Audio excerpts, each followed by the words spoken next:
Pope, at U.S. military cemetery, makes emotional anti-war address. Rome, Reuters. Pope Francis made one of his most emotional anti-war addresses on Thursday, saying during a visit to a U.S. military cemetery that the world seemed to be headed into war perhaps bigger than any before. Francis said a mass for several thousand people at the Sicily-Rome American Cemetery in the town of Nettuno, south of the Italian capital, on the day Roman Catholics commemorate their dead. The burial ground is the final resting place for 7,860 American soldiers who died in the liberation of southern Italy and Rome in 1943 and 1944.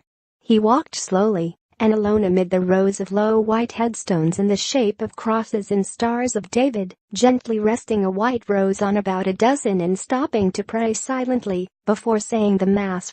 "Please, Lord, stop. No more wars. No more of these useless massacres," he said, speaking in hushed tones in an improvised homily. Francis said that remembering the many young people who died in World War II was even more important today, that the world once more is at war and is preparing to go even more forcefully into war.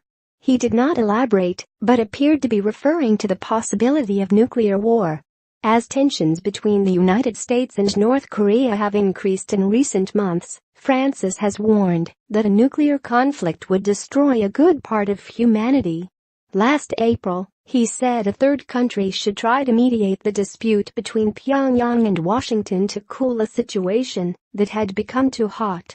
U.S. President Donald Trump, who has said North Korea will be met with fire and fury like the world has never seen if it threatened the United States, will visit South Korea as part of a trip to Asia that starts on Friday. While Trump is in Asia, the Pope will be hosting an international seminar at the Vatican that will urge the banning of nuclear weapons.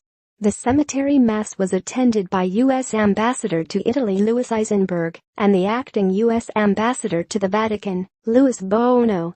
"If today is a day of hope, it is also a day of tears," the Pope said.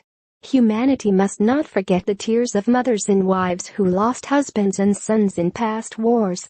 Humanity has not learned the lesson and seems that it does not want to learn it," he said, asking for prayers for the victims of today's conflicts, especially children. On his way back to the Vatican, Francis stopped to pray at the Ardeatine Caves, where in March 1944 occupying Nazis killed 335 Italian men and boys as a reprisal for the killing of 33 German policemen by partisans. They were all shot in the back of the neck. The Germans blew up the caves in a vain attempt to try to hide the massacre. 75 of the victims were Jews. Editing by Matthew Polk. Big